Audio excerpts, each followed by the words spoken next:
of the neck. Now first we will see the surface marking points of the neck. Here you are able to see this is the chin.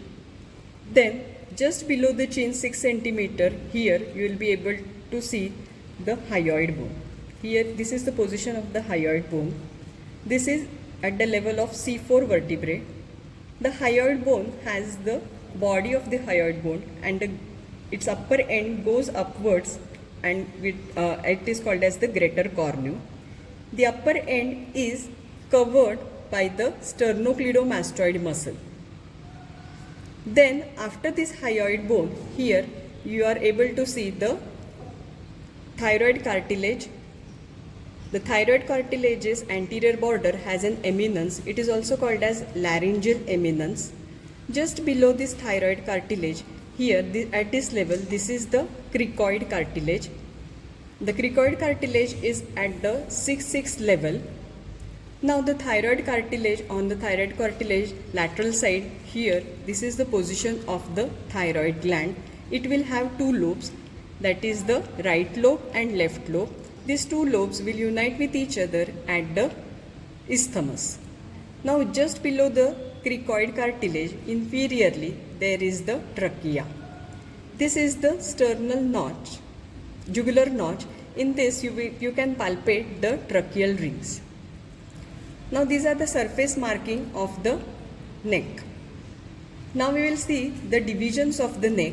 The neck is divided into two triangles, that is the anterior triangle and posterior triangle. Now we will remove the skin. In this is the platysma muscle. The platysma muscle is vestigial in humans. It will take origin from the superficial fascia and will get inserted on the lower border of the mandible.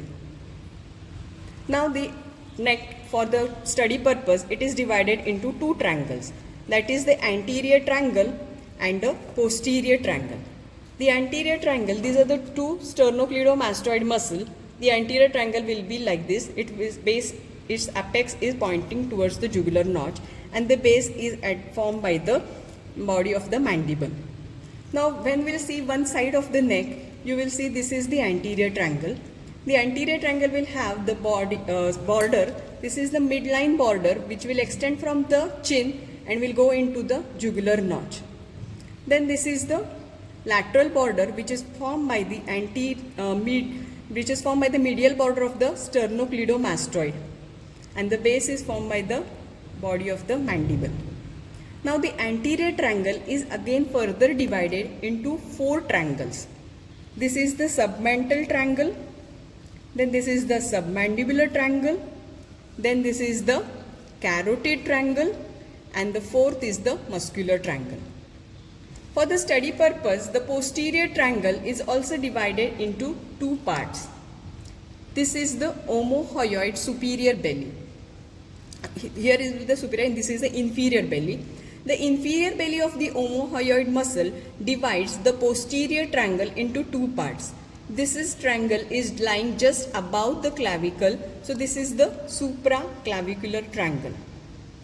And the triangle which will lie behind the inferior belly of the omohyoid here will be the posterior triangle's occipital triangle. Okay. So these are the two triangles which will be formed by the posterior triangle, that is the occipital triangle and supraclavicular triangle. Now we will go on to the divisions of the anterior triangle. Here you are able to see this is the mandible, this is the body of the mandible, here is the angle of the mandible. Just behind the ear, here this is the mastoid process. Now the anterior triangle, the base is formed by the base of the mandible, body of the mandible that is, and an imaginary line passing from the angle of the mandible to the mastoid process. This will form the base. Then one border will be the sternocleidomastoid, that is the medial border of the sternocleidomastoid, and one border is the midline.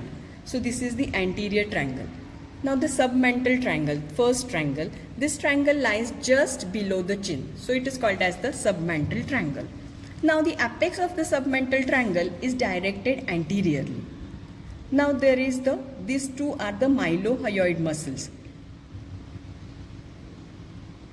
The submental triangle will contain submental lymph nodes.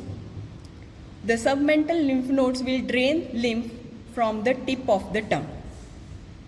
And the floor of this submental triangle is formed by the mylohyoid muscle here. Now on the lateral side of this mylohyoid muscle is the digastric muscle. The digastric muscle has two bellies, that is the anterior and posterior belly. The anterior belly and posterior belly will mark the boundaries of the submandibular or the digastric triangle. Now the digastric triangle, the superiorly, that is the base of the digastric triangle is formed by the base of the mandible or the body of the mandible, and antero-inferiorly it is formed by the anterior belly of the digastric, and postero-inferiorly it is formed by the posterior belly of the digastric. The digastric muscle in between it is attached to the hyoid bone. Now this submandibular triangle or the digastric triangle will contain the submandibular salivary glands. There will be the facial vein, facial nerve and facial artery, the contents. Now you will see in this, there is the lower part of the parotid gland is also one of the content of the submandibular triangle. The submandibular triangle is clinically important. Why? Because the submandibular salivary gland will drain lymph from the anterior two-thirds of the tongue, excluding the tip of the tongue, then the upper lip, then the inner canthus of the eye and the anterior part, and upper jaw. So these all lymph will come into the submandibular salivary lymph nodes. Now we will see, this is the carotid triangle. The carotid triangle, the posterior border is formed by the medial border of the sternocleidomastoid muscle. Then this is the one more boundary of the carotid triangle. Now this carotid triangle is called as the carotid triangle because it contains the carotid sheath.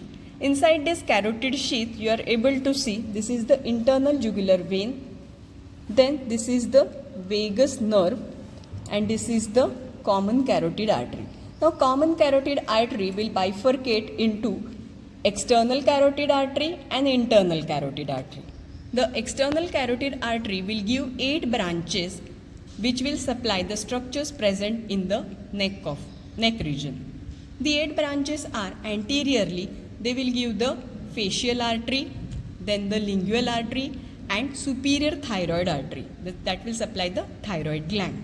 Then there is one more medial branch which is the medial ascending pharyngeal artery which will supply the pharynx.